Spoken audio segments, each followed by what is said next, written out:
Have a day today, dog. Offense, great drive. Go! Who's up? 1, 2, 3. Welcome to Training Camp Live, presented by Atlantic Health System. The dog days of summer have arrived here at One Jets Drive. Temperatures rising, practice ramping up. This is what it's all about, EA. I know it was a little cool this morning, but Tony Richardson, who we'll have on later in the show, told me that he's outside on the balcony and it's starting to pick up in terms of humidity. Yeah, actually, when I walked in, it was overcast. It was a little bit cooler, but later here in the week, I think we're going to see temperatures rise above 95, increasing humidity. But what I've been taking away from, what I'm taking away from early in camp is the Jets are what? 10 practices in. This is practice number 11. Camp is about to reach another level right now. Well, that leads us to today's headline, which is we're starting a new phase of camp, kind of what you said. For the first time since late December 2020, it's a game week. Yeah, how about that? Giants Saturday night at MetLife Stadium. Traditionally, that was always the third preseason game, the matchup of the crosstown rivals. But the Jets will get their preseason schedule underway. And I'll tell you what, after that, you have a day off Sunday, you'll have a work day Monday, then you leave for Wisconsin, joint practices with the Packers Wednesday and Thursday, a walkthrough Friday in Wisconsin, you play the Packers on Saturday, you come back home, a day off Sunday, Monday, a short practice day, then joint practices with the Eagles Tuesday and Wednesday, walkthrough, and then before you know it, you're playing that third preseason game, and we're talking about regular season football. Yeah, I feel like this is the point in camp where it's almost like the linchpin of training camp. Because if you look at what's to come, you laid it out. Practices with the Packers next week, right? And then that leads into the game. And then the following week, another joint practice session here with the Eagles. And how about cuts? Because cuts are coming up next Tuesday, August 17th. The Jets have to reduce their roster from 90 players to 85. And I know I said it kind of nonchalantly, but the Jets play football this Saturday for the first time in almost, I guess, what, north of 6 months? Yeah, it's going to be a cool atmosphere. Unfortunately, it is a Jets, quote-unquote, road game, but they will be at their home stadium. You will see a lot of green in the stands at MetLife Stadium, and we'll be able to see Robert Saleh make his head coaching debut Saturday. Obviously, the team got their feet wet at the stadium last week in the green and white scrimmage or green and white practice that had a lot of game-like situations, and I thought the turnout was very good. I think there's a lot of good vibes around this team right now, and the fans are feeling it. Jets football is back. See the green and white this stadium at MetLife.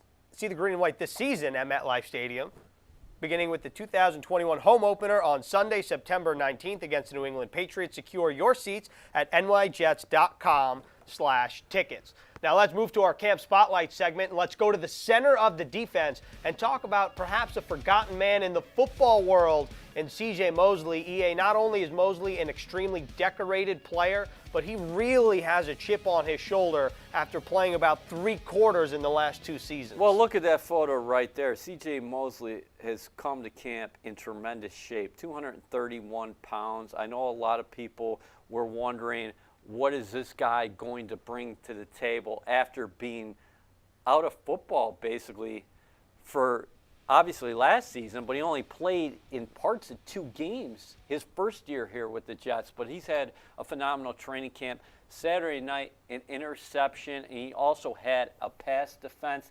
But this is where you really get insight to where C.J. Mosley, his mind is, as we watch him going through some push-ups there, and you see him with that slender body right now, is he lamented 2 missed tackles. So C.J. wasn't like, oh, yeah, I'm resting on my laurels. He's just saying that's a start. I'm going to get better, and he wants to remind people. And you look at his career stats right here. I mentioned that he was a decorated player. I mean, he has not only a lot of tackles, but a lot of turnovers for a linebacker. 6 forced fumbles, 6 fumble recoveries, and 10 interceptions.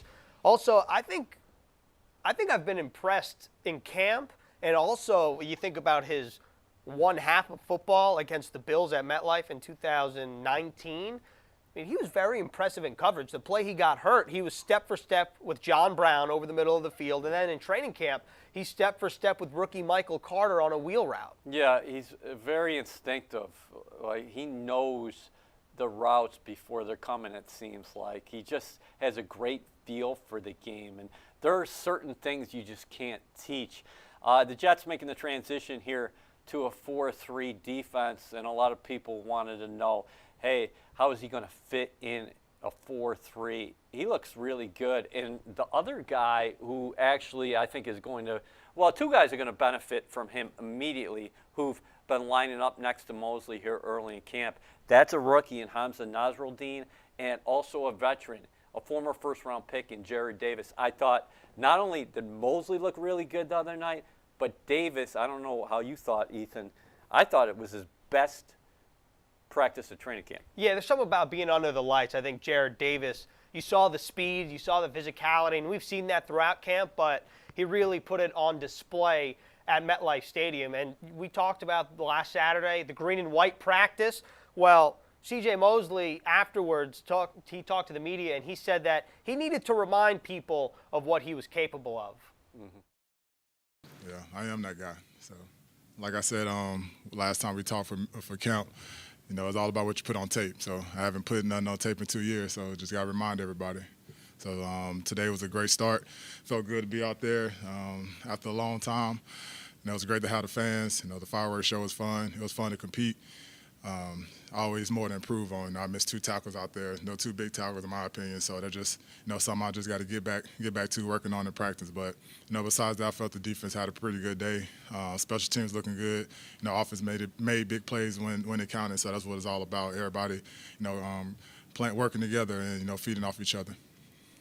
C.J. Mosley, I think, can really make a big difference on this defense, especially when you think about what he brings from an intelligence standpoint. I remember when he signed with the Jets, somebody that covered him with the Ravens was talking about how there was a Ravens-Bengals game. C.J. Mosley and the Ravens were in control. C.J. got hurt in the second half, missed time. The Bengals caught up. Then C.J. comes back in the game, shut down the Bengals offense for the rest of the game. It's kind of almost what we saw against the Bills in 2019. The Jets came out smoking hot, largely in part because of C.J. Mosley, end up losing that game. I really think that maybe what we don't see on the field, C.J. Mosley's intelligence is really what's going to be a big factor in the success of this defense. He's central command. He's the Mike linebacker. A lot of people are depending on him for those communications. And you don't hear his voice reverberate throughout one Jets drive, but when he speaks, people just gravitate towards him.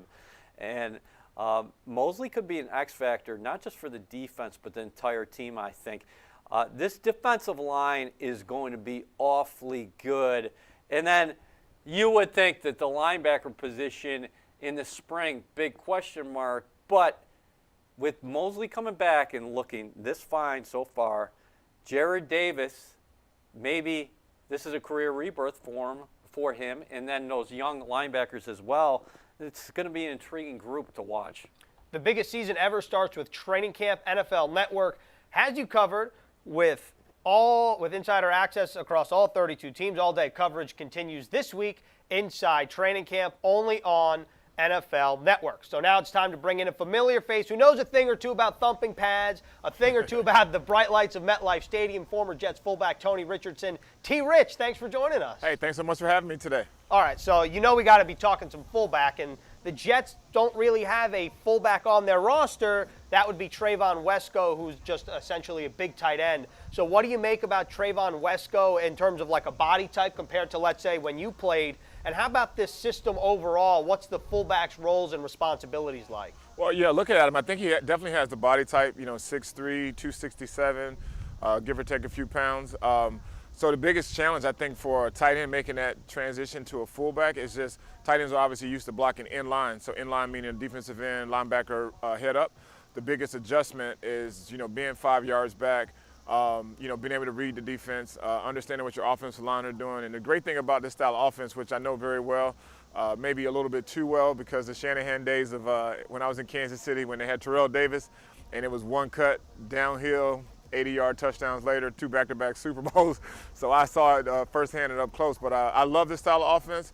I look at the 49ers and what they were able to do, and obviously Juszczyk, a buddy of mine, is now the highest paid fullback in the league, and that's for a reason, because some of the things that he can actually do from the position. So I'm looking forward to seeing if he can do it. Like I said, he has the body type, and I don't really know him as far as like being an inline blocker, but we'll see what happens. You just mentioned it to you, Rich. Wesco, 6'3", 267 pounds. Yep. Juszczyk, 199 career receptions, nearly 2,000 yards receiving, 12 touchdowns, and just 42 career rushes. Yep.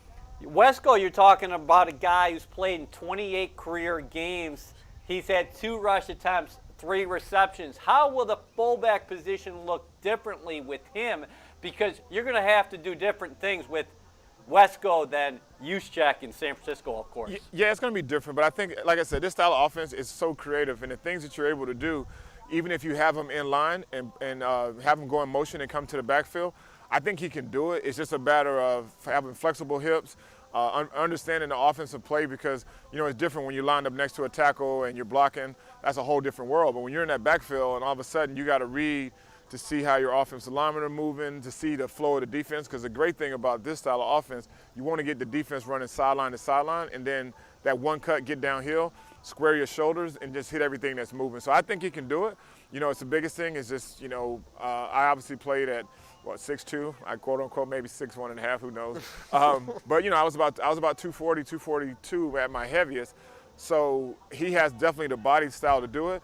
But it's the biggest thing is he has to work on his flexibility, yoga, a lot of stretching, because you got to be able to, put your foot in the ground in a split second, sometimes wind it all the way back. And if he can do that kind of stuff, then he's going to be successful in this style of offense.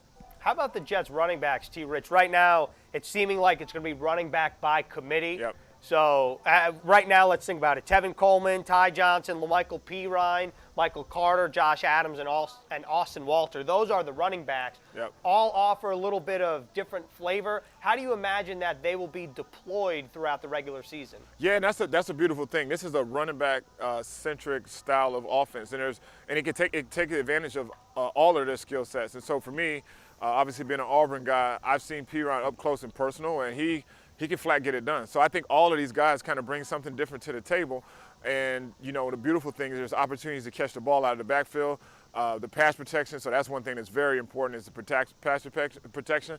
But I think the running style, this style of offense caters each individual guy, because you look, like I said, you had the guys at the days of the Terrell Davis, and then all of a sudden they bring someone else in, and it's not necessarily saying that every running back can have 2,000 yards in this style of offense, but it definitely allows you to be yourself and have the flexibility of some guys like Priest Holmes was more of a patient runner, where we had Larry Johnson, same style of offense, and he wanted to go straight downhill. So I think all these guys bring something very unique to the table, and I'm excited to watch these guys play this year. Tony, break it down. What does that mean from a running back's perspective, the wide zone? And also, I wanted you to touch upon not only what these guys are going to be doing running the football, but catching it out of the backfield. Yeah. We've seen these guys oftentimes being used as receivers here in camp. Yeah, and that's a beautiful thing, but to get to your first question, the zone style offense is more really just getting the defense running, because the teams understand, and that's Shanahan. It's funny, I still see these nightmares of they would run a stretch bootleg to the right, and then Shannon Sharp would leak out back on the other side as a rollout, and next thing you know, you got Shannon Sharp in the flat, you got Ed McCaffrey, easy Ed going across the middle, and then you got Rod Smith going straight down the field. So it gets the defense running. All of a sudden, they're like, oh man, they got to get back over. So that's what this offense allows to do from the zone run, not only in the running thing, but in passing as well. But as far as like catching the ball out of the backfield, you cannot play in this style of offense if you can't catch the ball, and that's the thing that's going to be not necessarily a challenge, but it's going to be great to be able to have these guys and motion them out of the backfield, running post routes, running corner routes, doing all the things that receivers can do, because every running back can do it. You just got to work at it, and if you work at your craft, good things are going to happen. Tony, is this a fullback-friendly offense? Because we've heard the offensive line talk about this system, and they seem to be very excited about what they're doing. Yeah, it's definitely fullback friendly. Like I said, in the years that we had in Kansas City, and I was telling someone, I did a podcast yesterday, and this zone style of offense, the wide zone offense we were playing against when I was with the Chiefs, we were playing against the Atlanta Falcons, and we made a point, and that's when Herm Edwards was there, and he was they were kind of chirping a little bit during training camp. And so we said this first drive, we're going to run the ball every single play. We ran the ball every single play. Not only did we have rushing touchdowns, we had 8 rushing touchdowns. So Priest Holmes had 4, Derek Blaylock had 4, and it was all zone running. And so the sky's the limit for a running back. Like, to be in this style of offense, you should just be licking your chops because there's so many different things you can do, and it's fullback centric, it's tight end centric, and the most important thing is friendly for a young quarterback because there's so many ways to use his skill sets to get him out of the pocket, to be able to dump it to the tight end, dump it to the fullback in the flat, hit the check down over the ball, then obviously the home runs, those come down the line. T. Rich, you're on it today. Did you have espresso in the morning? You do yoga? What's the deal? You know what? So our dear friend Olivia Sherman, she told me what time I needed to be here. So me being the military guy that I am, I got up at like 6 o'clock. I did do my yoga this morning. I did get my coffee. Yeah. I did take my dog for a walk. So yeah, I'm ready to roll today. All right. Speaking of ready to roll, how can this run game and this offense help a rookie quarterback in Zach Wilson? And what have you seen from him? Maybe just in clips from training camp or back to BYU that you like? Yeah, and that's the biggest thing. As I mentioned just earlier, having this style of offense is friendly for a young quarterback, and you obviously see the same thing that's going on in San Francisco where they drafted a young guy. Obviously, they have a starting quarterback, but they're already saying there's going to be ways to get him involved because not saying that you dumb down the offense or you kind of pull it back, but it's friendly because you get a chance to use his skill set. So watching him play in college, he has the wheels. Like he can flat out run. Also, he has a strong arm, and so I saw like the draft throws and him rolling out to the right and throwing the ball 100 yards or 60 yards down the field.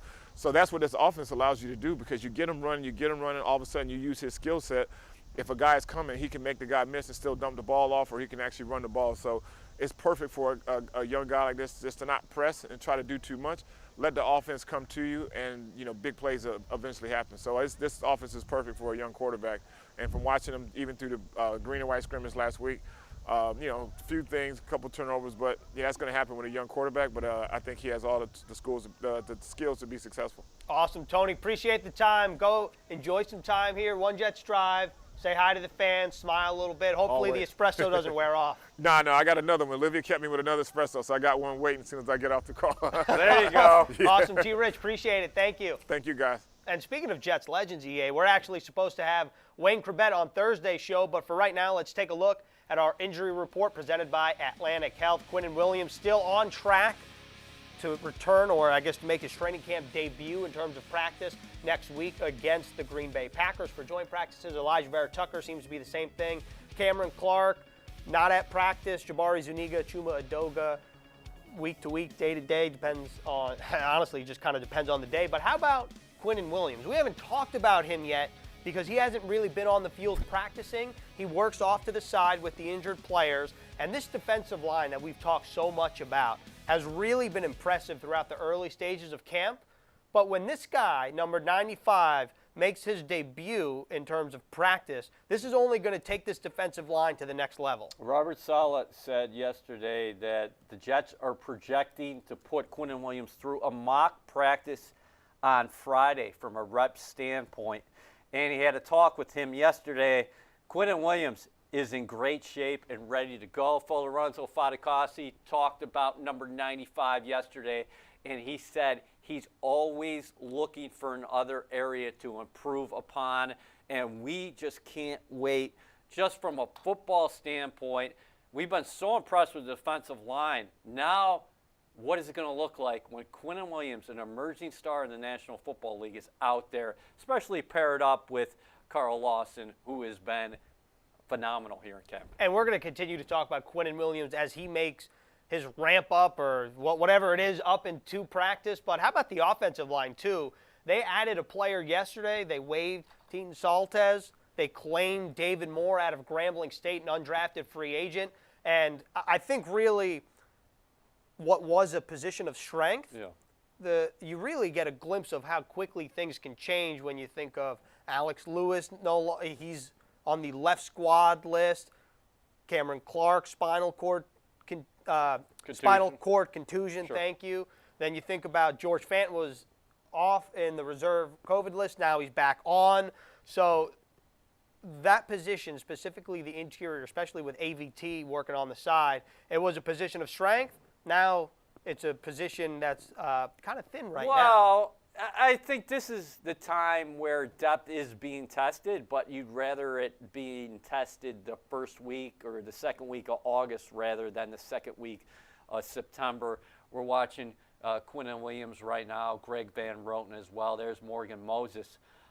There's going to be a big-time competition at right tackle. You just mentioned Fant. He has practiced twice with the Jets, including yesterday, of course. He started training camp on the COVID list.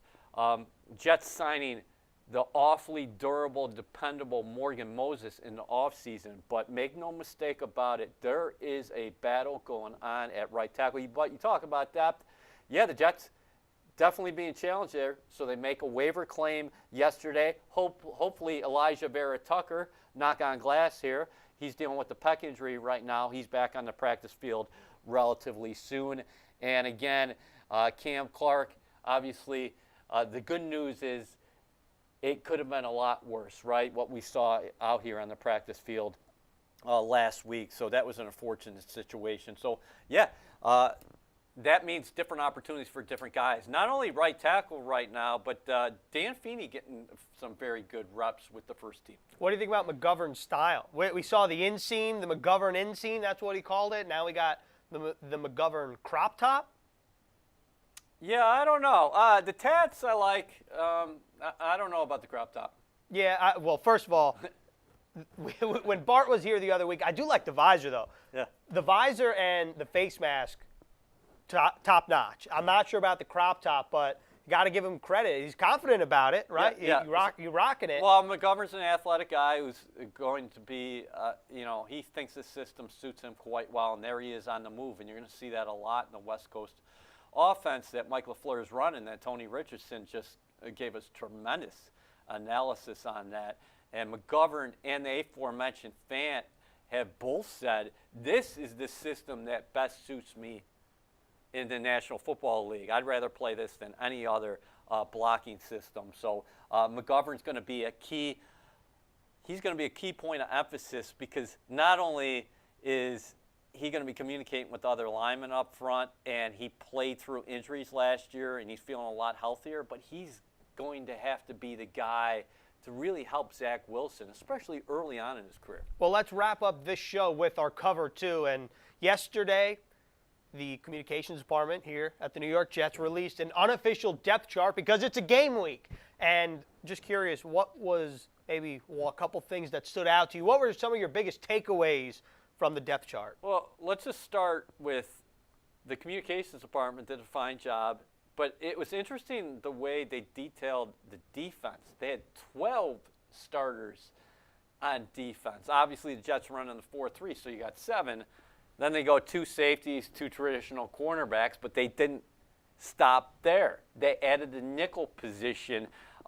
So that underscored to me how important the nickel spot is in the National Football League. And one guy who's been really flashing and popping of late is right there, Javelin Guidry. He made a great read the other night, great break on the ball, intercepted a Zach Wilson pass intended for Jamison Crowder. And then we were right there, Ethan, yesterday in red zone drills. And Javelin had tremendous coverage on Crowder again. And Wilson couldn't put it anywhere. Yeah, I think it was Wilson was throwing that ball.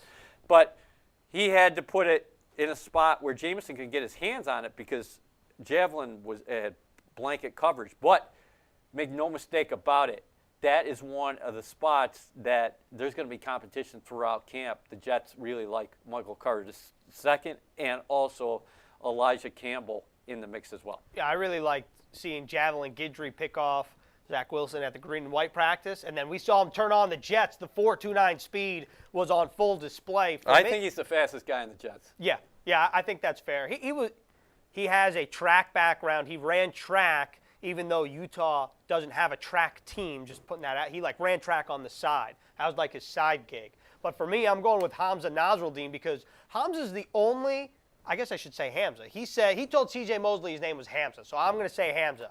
But Hamza was the only starter among the rookies not named Zach Wilson, which isn't a surprise. Nasruddin is competing for that third linebacker spot with C.J. Mosley and Jared Davis penciled in. That third spot is a mix between Nasruddin, Jamien Sherwood, Blake Cashman, and he's been pretty impressive. He has length, he has size, and he was very productive at Florida State in 2019. He had 101 tackles, which is more linebacker-like than safety-like. And you think about Nasruddin in college, played safety, now he's transitioning to full-time linebacker here with the Jets. The only reason the Jets got him in the 6th round was Nasruddin was coming back from a knee injury. He appeared in 2 games last year, and that speaks to his character because he could have sat out the entire year, but instead, late in the season, he suited up for those final 2 games, and the Jets are quite happy he was on the board there on day 3. Could be starting against the Carolina Panthers September 19th. All right, we have 1 minute left on the show. Anything else you want to bring up in terms of the depth chart that stood out to you? And if you want more takeaways, be sure to check out NewYorkJets.com. EA wrote a 5 takeaways piece. Well, we touched upon Moses and Fant, right? The receivers, interesting, the way we saw that, and you made the rookie reference before, the 3 receivers on the first team on that unofficial depth chart were Corey Davis, Jameson Crowder, Keelan Cole. Elijah Moore's getting a lot of run out here. He's going to play a lot this year. Okay. I think Corey Davis continues to ascend here at camp, and you see Zach Wilson looking in his direction quite a bit. There are 2 veterans the Jets are going to depend on, 3 actually. Those are 3 guys who have made their mark in the National Football League. This is an awfully young roster, but when you look at those 3 players, those are 3 dependable vets who can really help this team this year. And that's how we wrap up this episode of Training Camp Live, presented by Atlantic Health System. We'll see you Thursday.